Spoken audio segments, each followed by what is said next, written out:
Over the last couple of months, I decided to watch once again the series on Max, or what used to be HBO, Game of Thrones.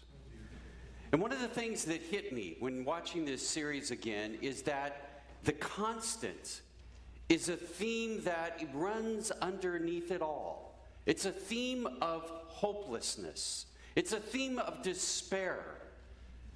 It doesn't matter if you're a commoner, if you're a peasant, or if you're royalty. This sense of hopelessness, this utter despair, seems to be this cloud that falls upon everyone equally. But occasionally, there's a character who will rise up. I don't know what causes it, but there seems to be this inner resolve, this disposition, if you would, to think outside the box. You see, when everyone is hopeless, when everyone is pessimist, it's easy to get sucked into that way of thinking. But there's those rare characters that will stand out and have a change. My partner and I often talk about reframing something. That's exactly what these people do. They reframe. And they think about things differently. These are the characters that I find intriguing to watch. Such a character is the individual named Albert Camus. Albert Camus was a French-Algerian philosopher, novelist, and journal. In a writing entitled Return to Tipasa, it says, "In the midst of winter, I found there was within me an invincible summer." Hear that again. In the midst of winter, I found there was within me an invincible summer. And that makes me happy. For it says that no matter how hard no matter how hard the world pushes against me, within me there's something stronger, something better, pushing right back. So when hopelessness comes and it feels like this weight weighing heavily upon our chest, there's this inner strength that stands up and says, not today. And it begins to create a barrier and push back. In the text that David Pelton read for us, the writer, in my opinion, had such a disposition. His name is Ezekiel. He lived about 2,500 years ago. When he wrote this, he was in Babylon. He, along with other Israelites, had been taken captive by the Babylonian Empire. He was living among a people. And the text says that a vision came upon him. And that vision that we had read to us, it feels so heavy with this sense of despair and hopelessness. But if you listen closely, just like in Game of Thrones, if you watch the characters carefully, you'll see the theme of hope. The possibility of something new, a new life, new possibilities. But the poem, the vision, doesn't start out that way. In Ezekiel chapter 37, verses 1 and 2, again it says, "The hand of Yahweh was upon me, and Yahweh brought me by the Spirit, and let me rest in the midst of a valley." Sounds good so far. Almost sounds like a little vacation. But then in my mind, I envision, and Ezekiel begins to look around. And he realizes, the text says, that the valley was full of bones. And Yahweh led me all around over them. And I love the way this translation captures this. It says, and look, very many on the surface of the valley. And look, very dry. I asked myself, why did the writer add that? Why did this come into it? This idea that they were dry bones. Well, there's a big difference between a fresh bone and a dry bone. If you have a dog and you've fed it bones, you know what it looks like when it gets all the flesh off of it. And then take that bone and put it in your backyard and let it sit. And after months and years, you'll watch it change. And in my mind, what the writer is saying is this is not just bones. These are brittle, bleached out bones because they've been there a long time. These bones are a metaphor for the psyche of Ezekiel's people. That's how they feel. That's how hopeless and a feeling of utter despair that they have inside of them. And Ezekiel speaks to that. And he realizes that these are a people in crisis. In verse 11, it says in the text that the people say the following: our bones are dried up. Our hope is lost. We are cut off completely. Our bones are dried up. Our life is gone. Our hope is lost. There is no future. We are cut off completely. It doesn't matter. We're cut off from God. We're cut off from home. And we're even cut off from ourselves. They are in the midst of a faith crisis. Now, one of the things that's important to realize is that for theocratic nations, much of the ancient Near Eastern type of rule was theocracy. God was the king, the ultimate ruler. The king was God's, using the imagery of Game of Thrones, the king was the king's hand. He acted on God's stead. In a theocracy, when it was a time of battle, a battle meant far more than just two armies fighting each other. Yes, it was the armies who actually carried out the physical action, but behind it all were the two gods. Imagine, if you would, Muhammad Ali and Frazier going at it. For the Babylonians, their god was Marduk. For Israel, their god was Yahweh. And so when Babylon came into the land of Israel, when it laid siege to Jerusalem, not only was this a fight between two armies, it was a fight between two gods. And guess who lost? Israel. And their army not only lost, their God lost. When they found themselves as captives in Babylon, they began to think about that. Where was their God? Their God seems to have disappointed them. Their God seems to not as powerful as they thought that God was. Was God gone? Was God even present anymore? Was God one of those territorial gods that remained in the land while they were taken away? If so, what use is that God? If God wasn't limited to a territory, then the only conclusion is God abandoned them. God forsook them. They looked around and there was no hope. All they could see was day after day after day of enduring this foreign land. There was no worship. The temple was gone. The sacrifices was gone. How they experienced, how they encountered God was gone. And they didn't know how to bring that back. And because it was a theocracy, who they were was tied up into this idea of God. So their very identity was shaken.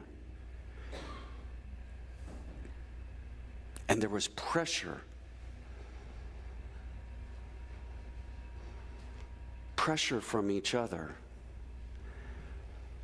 In my mind, I imagine one family inviting the other over, and they're sitting around a meal. And as they sit there, they talk to one another, and they say, you think we ought to start assimilating a little bit better? Should we get along a little bit better with our fellow neighbors, our fellow Babylonians? I got invited the other day to go to the temple with one of them. I should be a good neighbor, right? What would it hurt if I just go with them? And so this pressure began to mount within them to assimilate. But by assimilating, they would truly lose their sense of self. And verses 1 and 2, that's what it leaves us. A valley of dry bones, a valley of hopelessness. And then verse 3 comes. And verse 3 creates this pivot. It's the funnel by which all of this hopelessness comes, and it trickles through, and then boom, it branches back out. It's that moment for Albert Camus, when in the midst of his winter, he realized that invincible summer still was within him. In verse 3, the text says that God said, mortal. I love that. Literally in the Hebrew, it's son of man. I prefer the translation mortal. Mortal. Do you think these bones can live? Go on, look around. Do you think these bones can live? And as much as I love that question, I even more embrace and appreciate Ezekiel's response. He's polite. Sovereign Lord. And then in my mind, I hear the next words with sarcasm. You know.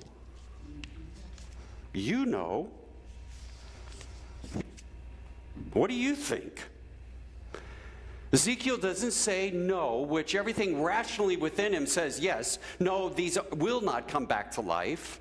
Ezekiel doesn't say yes. He can't fake optimism. So he chooses the middle road and says, you know.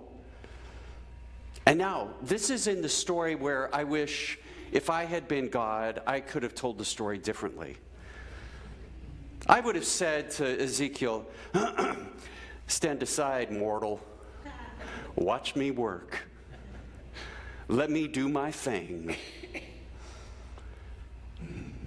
But that's not what the text says. Rather than God performing a miracle, rather than God making something happen, rather than God acting alone, God says, mortal, I need your help. Prophesy.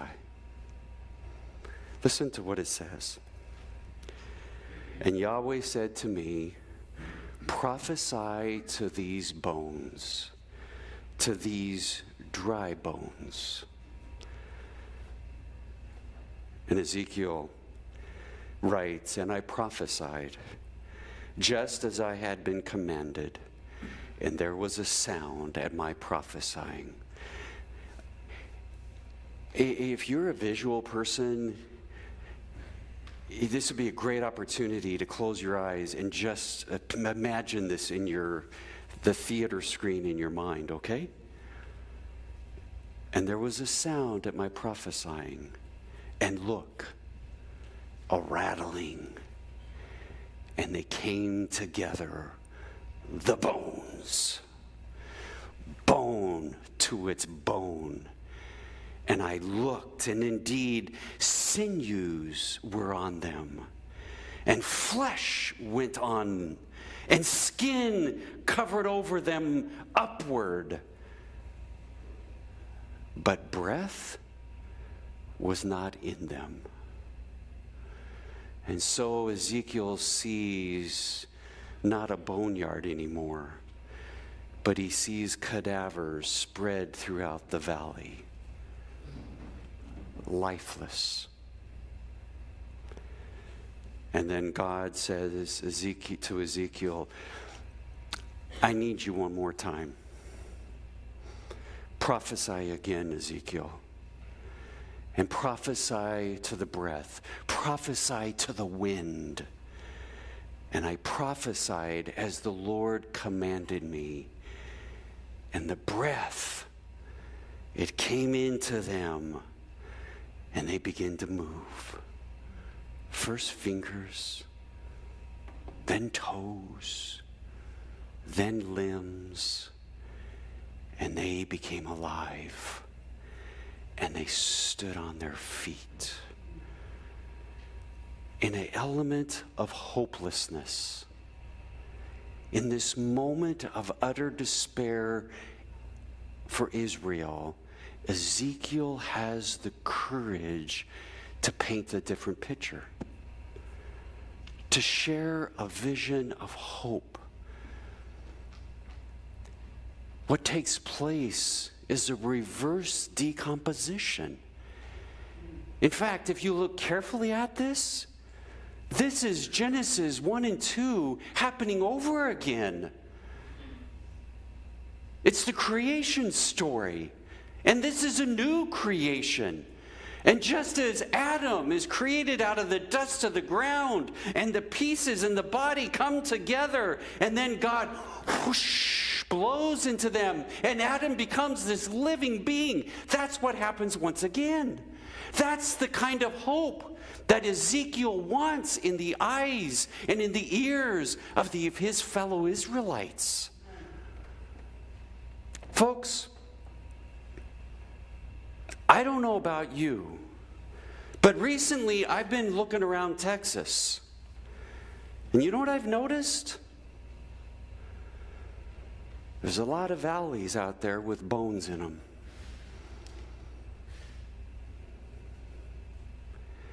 I've noticed people who their sense of hope seems to be just falling through their fingers. And there's bones all over the place. In one valley, there's a gathering of bones. And it reminds me of our LGBTQ plus community. And what is happening to them right now in the state of Texas in our country, where legislation and laws are being passed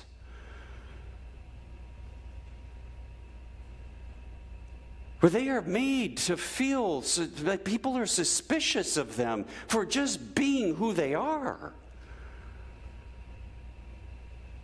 There's another valley over here. And the bones in that remind me of our immigrants, whether they are documented or not.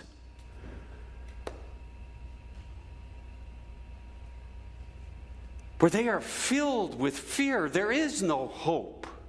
Fear that they will be detained. Fear that they will be deported. Fear that they will be treated not as people but as threats. And then back over here, there's another valley. And it's filled with the poor and the elderly and the sick and our veterans.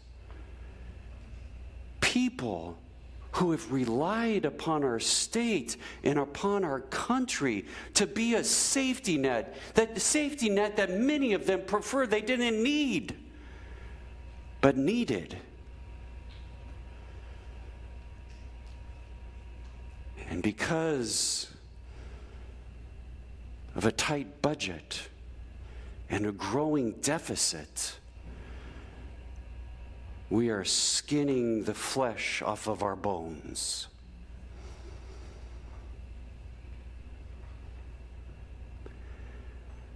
I hear once again, verse 11.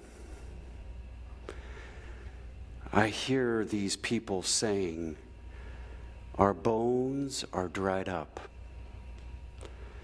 Our hope is lost. We are cut off completely. But then I hear another voice. It's the voice of that God who spoke 2,500 years ago. And it's a voice that is speaking to you and I today. And it says, mortals,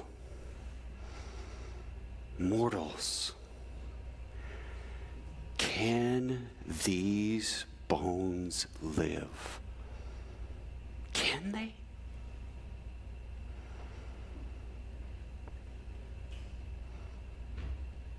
Do you believe? Because God is also saying, I need you. I need your help. I need you to prophesy. I need you to speak. I need you to create a vision of possibilities. I need you to create a vision of new life. I need you to dream when people can't dream. When all that people can see is utter despair. Yes, acknowledge that. Don't deny it. Appreciate it. Acknowledge those strong emotions. Yes, but don't leave them there. Bring them with you. Help them to dream again. Let them hope again. Give them life again.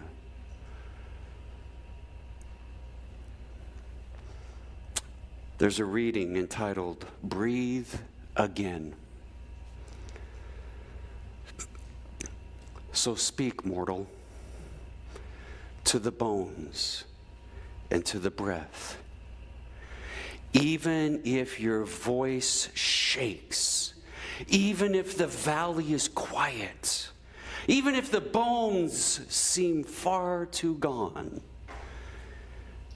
I love this line. Because God is not done. And the wind is still blowing. Because in Texas, in exile, in your life, these bones can live.